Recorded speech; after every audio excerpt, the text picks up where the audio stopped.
And it's about silence as well. I mean, probably it's the silence that you look for when you go on the house that you have on the Welsh coast in order to create, right? Yeah. I read that as well. Have you been in our It's studio? almost a stalker. No, but I'm very interested to the modalities actually. And your work is a lot about modalities in a way.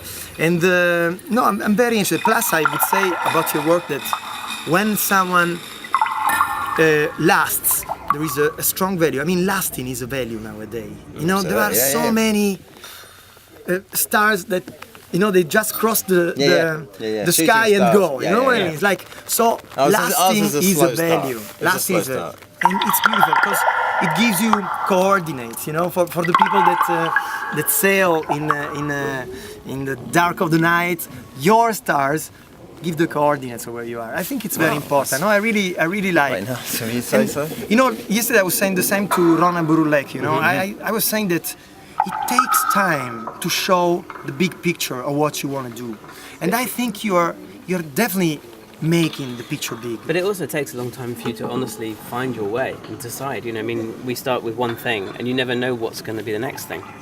But you just it takes time for you to evolve and for you to really understand what you're doing. I mean, those guys, the Burleks, do fantastic work. We're really big admirers of them, and I think, you know, we've been roughly working the same sort of time, and they and us, I think, have just found you just grow into your direction. I don't think it's ever prescribed, and certainly we never see ourselves as superstars. We you know, and I think our work really represents that in some ways. It is sort of quiet and you know, pensive. Actually, it's quite frustrating when you first start out because you kind of want to do more and you want to do things really quickly, but actually you're held back slightly, not just by finding a good manufacturer to actually enable those projects to happen, but also in your head. You know, you've got loads of ideas, but actually sometimes when you put them out onto paper, they're not actually quite as good as you have them in your head, and it takes a few years before. It takes time. And so we were very conscious to actually, probably too conscious, to hold back things that we weren't 100% happy with instead of just going like that. That's a strong suggestion that the people of our age, I mean, there are only 3 years difference, should give to the younger people. Definitely, it takes time. Yeah. And actually, this is about the next question that I would like to ask you, which is your relationship with the fashion world. I mean, you have been working with Stella McCartney, which represents kind of a fashion, and then with Nike, which totally another kind of fashion. So, where do you find yourself more comfortably? What, in terms of like furniture and product or fashion? In terms of collaboration, I mean, which is because they really represent two different worlds. Total opposites. We have two different ways of looking at things. The projects that we design, which go into manufacture, on the whole, are things which we imagine people will live with forever. And then maybe that sounds like a cliche, but we really, really love the idea that someone who bought the Portsmouth bench 10 years ago might give it to their children. You know, that it doesn't get thrown away and you don't have to replace. On the other hand, we have a studio, an architectural studio, who really deals with brands more. So Stella McCartney, for example, and Levi's and other companies like that, where we invite people in, we talk about their brand, and it's a workshop. Exactly, it's like a collaborative process.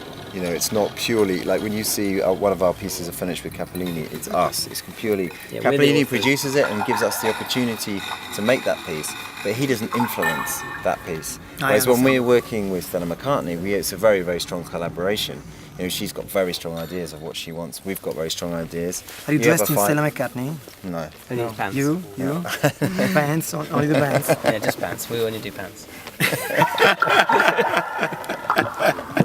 No, but seriously, yeah. So no, but it's a different way of working. It really is. It's not. It's the you have to work with those people to actually create something really rich. I think you can't just fight and say I want it like this, I want it like this, because in the end, they are a strong identity.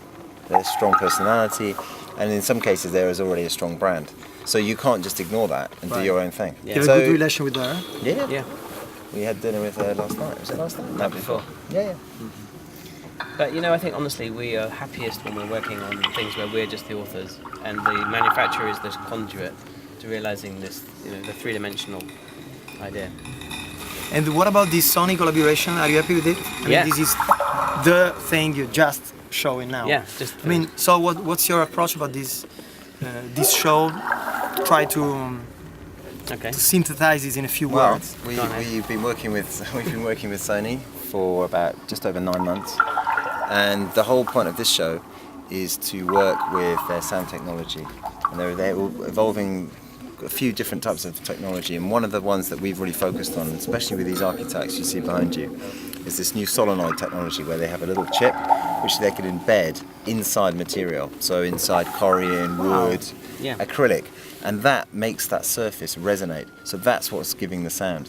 So for example, if you look at this piece here, so the sound is Sound spread from the material. the sound that you're hearing now is coming from the Corian. And so the sound here, the technology is embedded in the top here, and the sound that you're hearing is coming out through this, which means that you get a 360-degree sound. So normally a conventional speaker has a cone and you have one direction.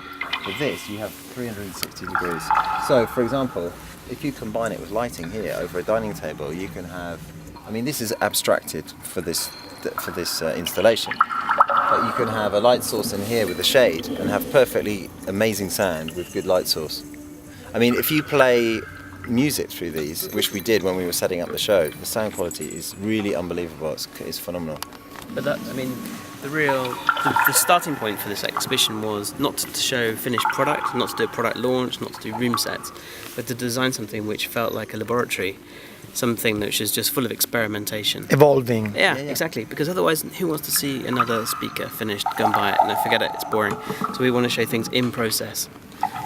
Things which just make people think in a space which is also enabling really to demonstrate contemplation. Research in this particular exhibition. Like, there's not a single Sony logo in this whole installation, and even the TVs, they took the logos off because it didn't want to look like a sort of trade show where you're pushing new product. There's nothing, literally nothing in this room that you could buy. Bravi. And that, you know, I think to show that in Milan is a really, really strong concept.